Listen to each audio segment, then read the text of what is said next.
بسم الله الرحمن الرحيم اللهم صل على محمد وآل محمد.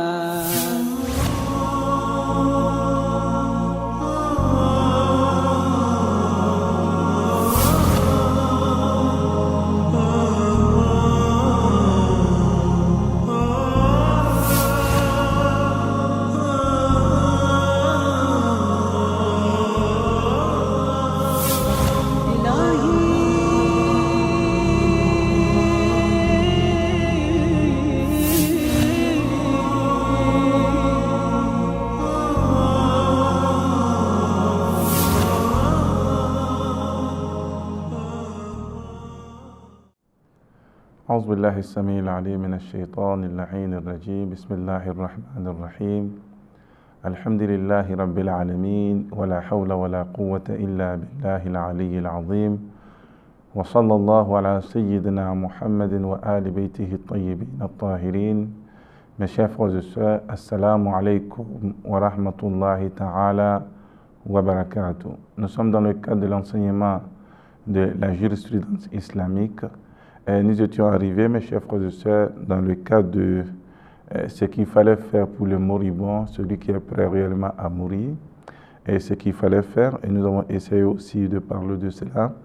Et nous avons parlé aussi, mes chers frères, les actes recommandés après la mort. Qu'est-ce qu'on doit faire pour quelqu'un qui est musulman, il est décédé, quitter ce monde, et quels sont les actes qui nous sont obligatoires et après sa mort. Et nous avons aussi parlé aussi des actes qu'on est tenu réellement de faire à l'égard du mort, mes chers frères et sœurs.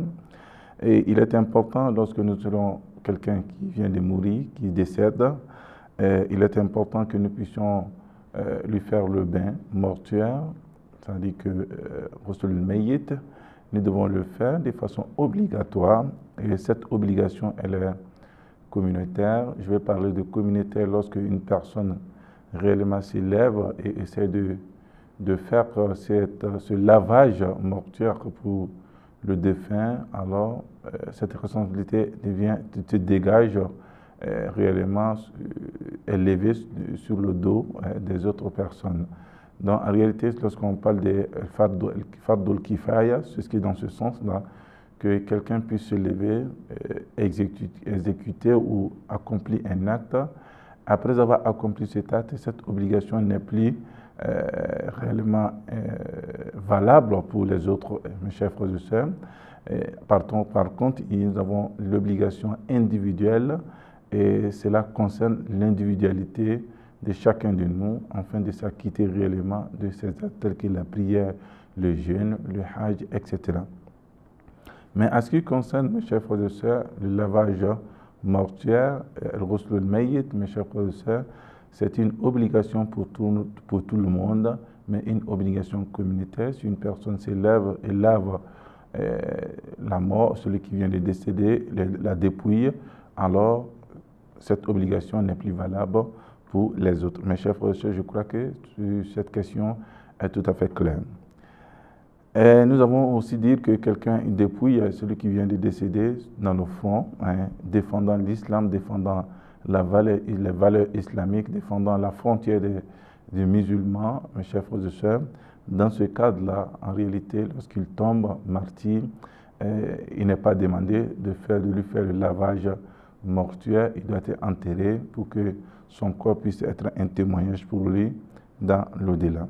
C'est une exception, mais à l'égard de celui qui est tombé du martyr dans le front, à l'égard de celui-là, mes chers frères et sœurs, tout le monde doit être lavé par le bain mortuaire. Nous avons cela, mais en faisant le bain mortuaire, nous avons parlé que l'état d'eau doit être comment.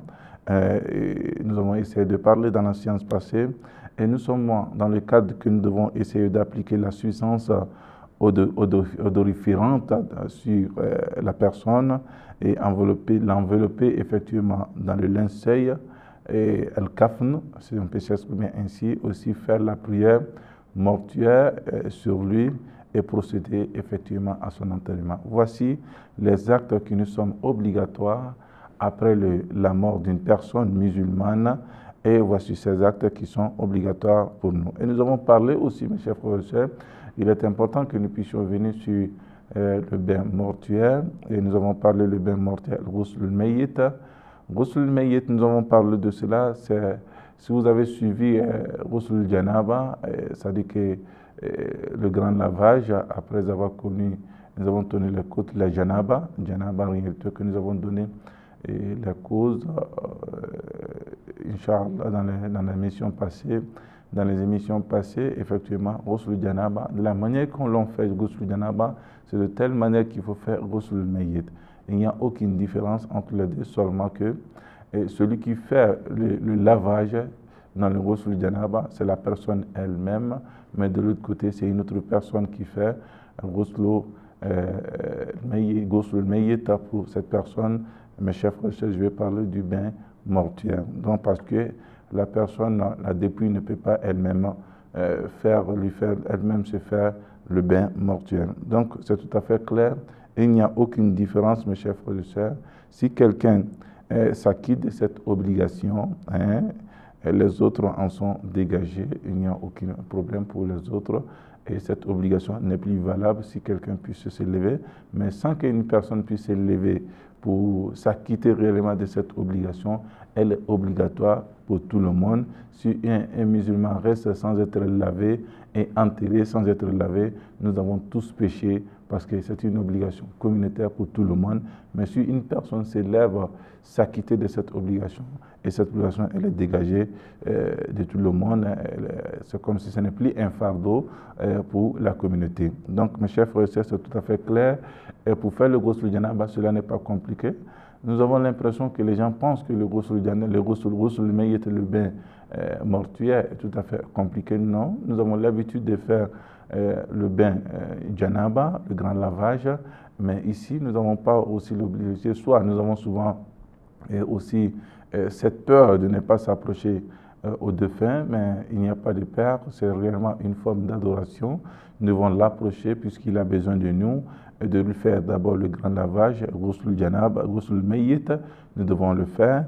Et aussi, mes chers frères et sœurs, dans les meilleures conditions, et cela n'est pas aussi compliqué comme les gens le font savoir. Et il y a cela, mais Ghusl Janaba, lorsque nous voulons le faire, nous avons dit qu'il y a certaines obligations qui nous sont recommandées pendant le Ghusl Janaba. À ce qui concerne, on doit tenir à laver la mort 3 fois. Ces 3 fois, la mort doit être lavée 3 fois. Et il y a la première fois avec l'eau mélangée avec le cèdre. Nous devons essayer de mélanger l'eau avec le cèdre. Et après de cela, nous avons aussi, en deuxième partie, nous devons aussi mélanger l'eau avec le camphre qui est connu. Et la troisième fois, nous devons le laver avec l'eau de purificatrice, afin que ça est très propre, mes chers frères et sœurs, dans ce sens-là. Donc, il est important, mes chers frères, qu'on puisse faire le lavage dans ce sens 3 fois. Première fois avec l'eau mélangée avec du cidre, et après cela avec camphre, et après cela l'eau pure et purificatrice que nous avons essayé de le prendre pour le laver avec.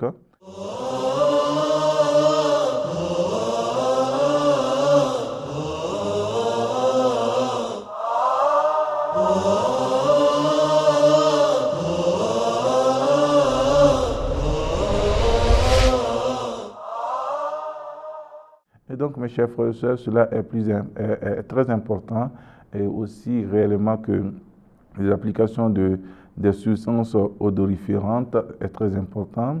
Et nous devons l'utiliser pour le défunt. L'utilisant après avoir lui fait le bain mortuaire, mes chers frères et sœurs, il est demandé sur les lieux de prosternation que l'on puisse réellement mettre les substances odoriférantes sur ces parties. Je vais parler le front, là où il faisait la prosternation, la paume, puis l'extrémité des pieds. Je vais parler aussi, et aussi les genoux. Il doit être, et aussi le nez. Mes chers frères et sœurs, nous devons mettre ces substances dans ces parties bien données. Donc, mes chers frères et sœurs, il est tout à fait clair. Il est recommandé d'appliquer également le camphre sur le bout du nez, du cadavre, ou puis sur le bout du nez. il est important que nous puissions réellement mettre aussi le cafre sur le bout de nez, mes chers frères et sœurs. Et il est important, après tout cela, il nous est demandé encore, mes chers frères et sœurs, après le lavage, après avoir mis les substances odoriférantes, et nous devons encore, mes chers frères et sœurs, l'envelopper avec le linceul et le linceul de mort, mes chers frères et sœurs. C'est tout à fait présenté de manière suivante. La première, c'est que ça doit être un morceau d'étoffe. La deuxième, on trouve une chemise qui doit être cousue. Et aussi l'étoffe, une grande étoffe long, comme sous forme de boubou. Donc, mes chers frères et sœurs, voilà les différents linceuls. Ce sont les 3 linceuls qu'on doit envelopper le défunt avec ces linceuls. Et le premier morceau est un morceau d'étoffe qui dissimule la partie comprise entre le nombril et le genou. C'est-à-dire entre le nombril et le genou, nous devons essayer de mettre là-bas et cette portion d'étoffe. Il y a aussi une chemise, c'est-à-dire que se forme entre le nombril et le genou, nous devons l'envelopper. Il y a aussi le deuxième qu'on est considéré comme étant bien une chemise. Ce n'est pas une chemise quelconque, mais une chemise particulière que l'on doit mettre sur le cou du défunt. Et par précaution obligatoire, nous devons essayer de le couvrir les parties comprises entre l'épaule et les tibias. C'est-à-dire que les tibias, nous devons mettre la poitrine jusqu'au tibia et nous devons essayer de le couvrir et jusqu'à ce. Et le troisième, alors, on doit couvrir avec cette étoffe tout le corps du défunt, mes chers frères et sœurs, et c'est ce qui constitue réellement pour nous comme étant bien de linceul à ce qui concerne, si on veut s'exprimer ainsi, pour le défunt ou la dépouille. Cela est très important, nous allons essayer de revenir là-dessus. Et une partie d'étoffe, c'est-à-dire qu'on doit mettre entre le nombril et le genou, on doit couvrir cette partie, une partie d'étoffe. Il y a aussi la deuxième qui devient alors une sous forme de chemise qu'on met sur le cou, en réalité jusqu'au tibia, et cela est très important, nous allons essayer de le mettre. Et en troisième lieu, nous essayons de les couvrir, mes chers frères et sœurs, avec la troisième partie, tout le corps, de façon entière, mes chers frères et sœurs, le cadavre, de tête jusqu'aux pieds, nous devons couvrir la tête, mes chers frères et sœurs, être si large de façon à ce que l'un des bords ne puisse pas être rabattu sur l'autre, mes chers frères et sœurs, très large, et pour qu'on puisse couvrir le défunt ou la dépouille avec ce linceul. Donc c'est tout à fait clair, ce n'est pas aussi compliqué, mes chers frères et sœurs, lorsqu'on parle de linceul du défunt, du mort, c'est tout à fait clair, il n'y a pas aussi de complications, mais souvent les gens se font de certaines complications. Oui, en réalité, cette étoffe, le linceul doit être réellement pur et réellement aussi autorisé et licite, ne doit pas de linceul usurpé, doit être linceul licite, acheté avec de l'argent licite, et etc., etc., mes chers frères et sœurs, il est tout à fait clair. C'est pour cette raison, il est souvent très bon et très recommandé nous-mêmes d'acheter notre propre linceul et enfin de le mettre avec nous, mes chers frères et sœurs, et soit avec de l'argent, bien sûr, licite, cela est très important. Et c'est ce que nous avons, mes chers frères et sœurs, on doit essayer de faire beaucoup attention. Il ne faudrait pas partir de ce bas monde avec des linceul illicite, il faut partir avec des linceul licites. Pour être alors très sûr, mes chers frères et sœurs, il faut nous-mêmes, nous essayons d'acheter notre propre licite, linceul, et c'est ce que les autres essaient en réalité de faire, et mes chers frères et sœurs. Il y a cela, nous avons aussi, après avoir couvert le défunt, la dépouille avec le linceul, nous avons encore certaines obligations, c'était de prier sur le défunt. Et cette prière sur le défunt, en fait, c'est d'appliquer réellement des enveloppés et aussi avec de linceul. On a tenu des prières aussi sur lui et de l'enterrer. Et c'est une obligation. On doit d'abord prier sur le défunt et après l'enterrer. Et cette prière, elle n'est pas aussi, mes chers frères et sœurs, compliquée, seulement que la différence, ce qui est plus important de cette prière, c'est de formuler une intention. D'abord, prier sur le défunt, mais à partir de cette prière, se rapprocher d'Allah subhanahu wa ta'ala. C'est une obligation aussi pour nous, mais une obligation aussi communautaire, comme nous avons expliqué auparavant. Donc, mes chers frères et sœurs, il y a 5 takbirat Allahu Akbar dans cette prière. Il n'y a ni de génuflexion, ni de prosternation, mais il y a seulement que des 5 takbir dans cette prière. Lorsqu'on parle de la prière Mayyit, c'est-à-dire que Salatul Mayyit, et nous avons cela. Il y a aussi, mes chers frères et sœurs, lorsqu'on fait la première, si on peut s'exprimer ainsi, takbir, Allahu Akbar, on s'arrête, faisant face à la dépouille, aux morts, et prier sur lui, mes chers frères et sœurs, et nous devons essayer de faire Allahu Akbar. Après, bien sûr, l'intention de prier pour lui, pour le défunt, et aussi, mes chers frères et sœurs, de nous approcher d'Allah subhanahu wa ta'ala, s'il s'agit pour nous une adoration. Et nous devons essayer de dire, après la première Allahu Akbar, Ashhadu an la ilaha illallah wa ashhadu anna Muhammadan Rasulullah. Cela est très important. D'abord, si on fait la première Allahu Akbar, il faudrait, mes chers frères et sœurs, essayer de dire Ashhadu an la ilaha illallah wa ashhadu anna Muhammadan Rasulullah. La deuxième, mes chers frères et sœurs, nous allons essayer de prier sur le prophète Muhammad sallallahu alayhi wa sallam, la formule la plus courte, Allahumma salli ala Muhammad wa ala Muhammad, c'est-à-dire la première takbir, Allah shara la ilaha illallah shara Muhammad Rasulullah. Et nous essayons de faire encore la deuxième takbir, nous disons Allahumma salli ala Muhammad wa ala Muhammad. Et la troisième, nous devons essayer de prier pour tous les musulmans. Et la quatrième, mes chers frères et sœurs, on doit prier pour le défunt et faire Allahu Akbar final. Et il n'y a pas de salam alaikum là-dedans lorsqu'on fait Allahu Akbar final. Et c'est ce qui est la fin de cette prière, mes chers frères et sœurs.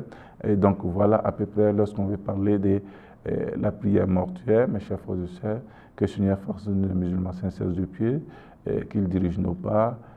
Mes chers frères et sœurs, Inch'Allah, dans la séance prochaine, nous allons essayer de revenir sur la prière mortuaire pour être plus clair dans ce sens-là. Sur ce, je vous dis Assalamu alaikum wa rahmatullahi ta'ala wa barakatuh.